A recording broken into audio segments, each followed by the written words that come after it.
Hi, this is Clayton Skinner. Hi, I'm Clayton Skinner. My name is Clayton Skinner. My name is Clayton Skinner. Welcome back to Beyond the Beat. Welcome back to Beyond the Beat. Welcome to Beyond the Beat. Hello everyone, my name is Clayton Skinner and welcome to Beyond the Beat. In this episode I'm going to teach you how to play eighth note drum grooves. Eighth note drum grooves are important because they are the basis for pretty much every groove you'll come up with in many different styles of music, and these are the basis. This is the basis for it, so let's get started. So just like I said before, these are all going to be eighth note grooves, and what that means is that if you know what an eighth note is, and you should, if you don't, check it out. Every beat or every hit that you're going to be playing will be lining up with an eighth note. And those eighth notes will be played on your hi-hat. So if you know how to count an eighth note, 1 and 2 and 3 and 4 and then you go back to the beginning, number 1. That will be played with your right hand or your lead hand on your hi-hats. So we're going to do that right now. The first example I'm going to give you is just going to be playing the eighth notes on the hi-hat. 1 and 2 and 3 and 4 and 1 and 2 and 3 and 4 and. So try to count along and try to do that as many times as you can just to make sure that you're able to count through it and play through it.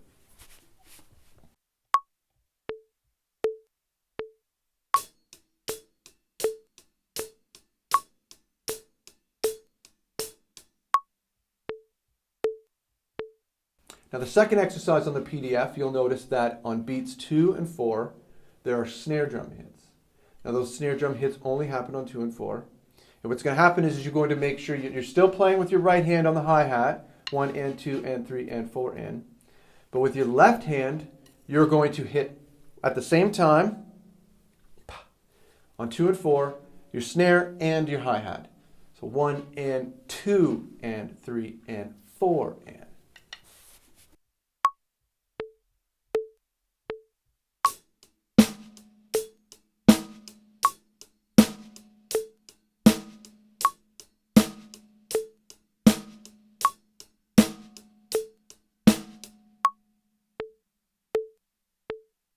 The next exercise on the PDF is similar, only this time you're adding bass drum. So the bass drum is going to be hit on beats 1 and 3.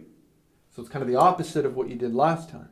So again, right hand on the hi-hat, counting the eighth notes, and when you come across 1 and 3, you're going to hit your bass drum.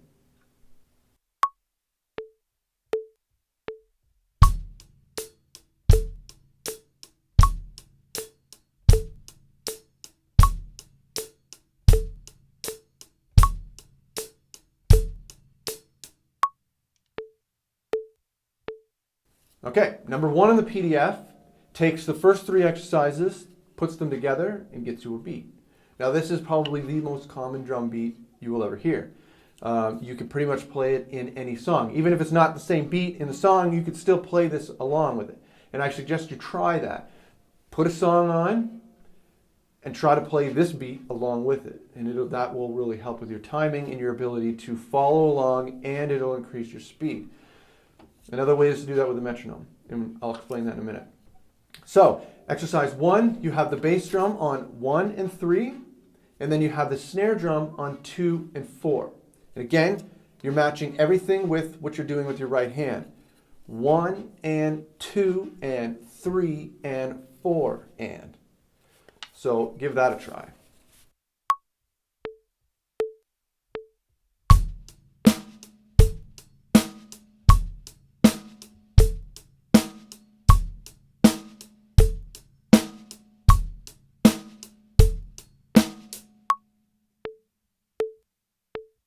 So if you're listening, you'll notice that I'm playing along to a metronome. I have the metronome set at about 80 beats per minute on the quarter note, which means that I'm lining up the 1s, 2s, 3s, and 4s with the metronome. So the bass drum again is on 1, 1 and 3, snare drum is on 2 and 4. So I'm lining each hit up with the metronome pulse.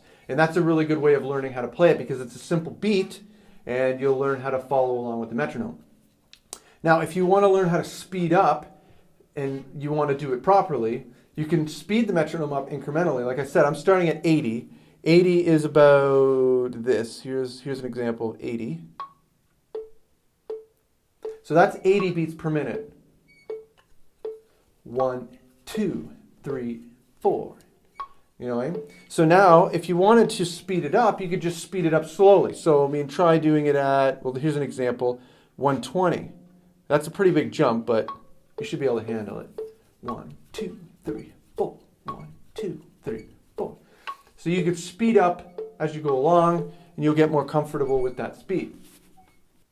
Exercise 2, similar to number 1. The only difference is now we're going to be adding another bass drum hit.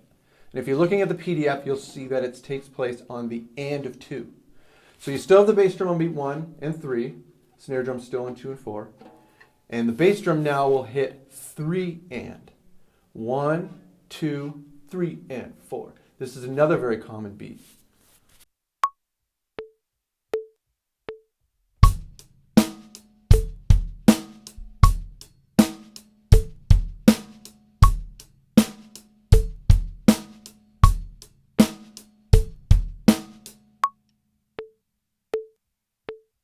Beat 3 on the PDF follows the same example as beat 2. Only this time you're going to put that bass drum hit before 3. So again, 1 and 3 bass drum, 2 and 4 snare, but now there's going to be a bass drum on the and of 2. 1, 2, and 3, 4.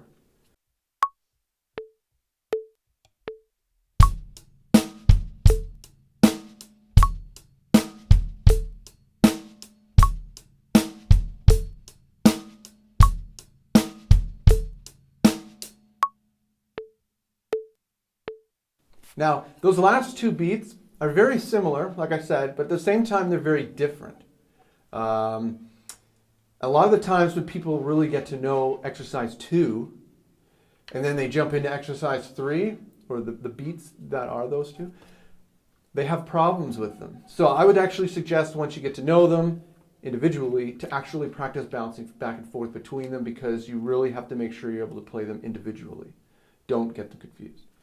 All right, exercise 4. We will rock you. 1 and 2, 3 and 4. So you're taking the second half of beat 2 and you're doing it twice.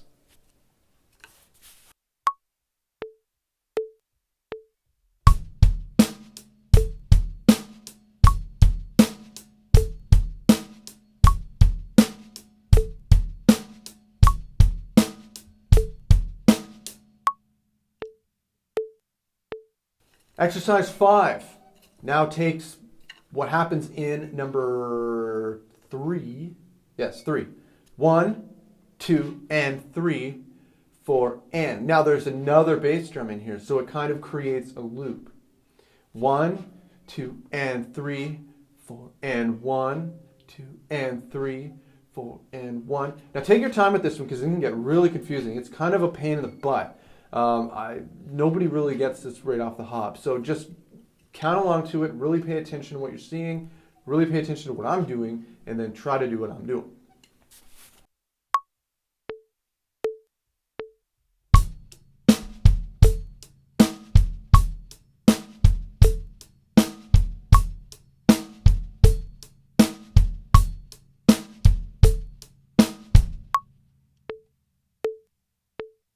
Now, beat 6 is a really fun one because it changes the game. If you'll notice, all the other beats that we've done, they have the snare drum on 2 and 4, which is pretty consistent.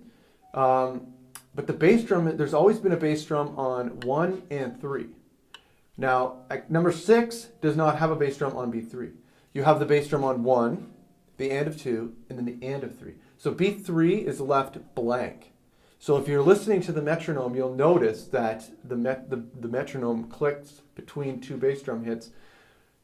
Don't focus on that, but I mean, it's an interesting beat. You'll know it, you'll recognize it. It's pretty common.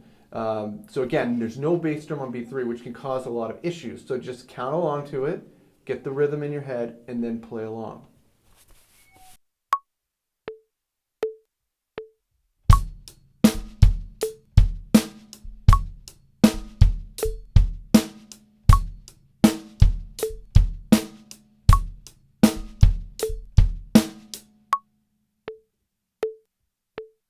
All right, so number 6. Number 7 is now a little bit different. You're adding a bass drum onto the and of 1 now.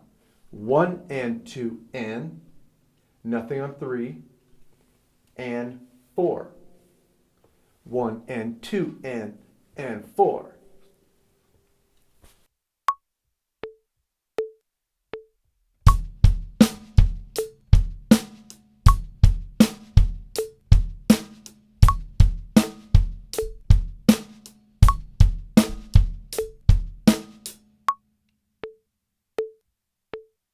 Exercise 8. Now, this is a good exercise just because it is an actual beat, but it's a good one because it forces you to play your bass drum and your snare drum at the same time, which is probably something that you had to fight originally when you're learning the first, like, maybe 2 or 3 beats. You probably were constantly hitting your bass drum with your snare drum. Now I want you to.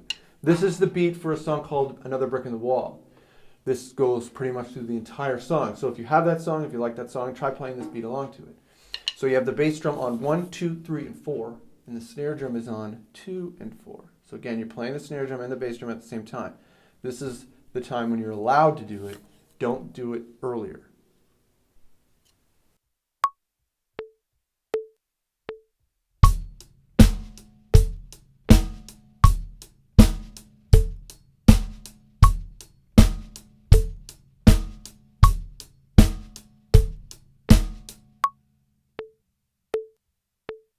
Okay, so now that we've gotten to know all these grooves, I'll just, give you a little insight on them. I would suggest that you get to know every single one of these beats, every single one of these beats individually, and make sure that you really are familiar with them. Because again, these are just patterns. These patterns can be mixed up. You could take the first half of beat 1 and mix it with the second half of beat 6. It doesn't really matter. But I would suggest you learn them as written because the ideas that are involved in these patterns are things that you're going to be working on later on. So the more familiar you are with them now, the better you'll be later on. Obviously use a metronome. Try playing along with recorded music. Try playing along with people. Again, repetitiveness is everything. You want to make sure that you get to know everything. Make sure you get to know the beats inside and out so you can look at them and then play them. Because again, they're the basis for everything that you're going to be doing. And if you have a problem playing things over and over and over again, drumming may not be for you. You could be potentially playing any one of these beats 100 to 150 times in a song. You play many songs, that's thousands of times going through these beats. So if repetitiveness is something that you don't like. Anyway. That's all for this episode. If you have any comments, questions, or concerns, you can get a hold of me through my website at www.claytonskinner.com. You can do it on YouTube. You can do it here. You can go on Facebook, facebook.com. So I think it's /ClaytonSkinner.com. I can't remember. Twitter.com/ClaytonSkinner. There's lots of different ways. I hope you enjoyed the video. I hope it helped. I'll see you next time.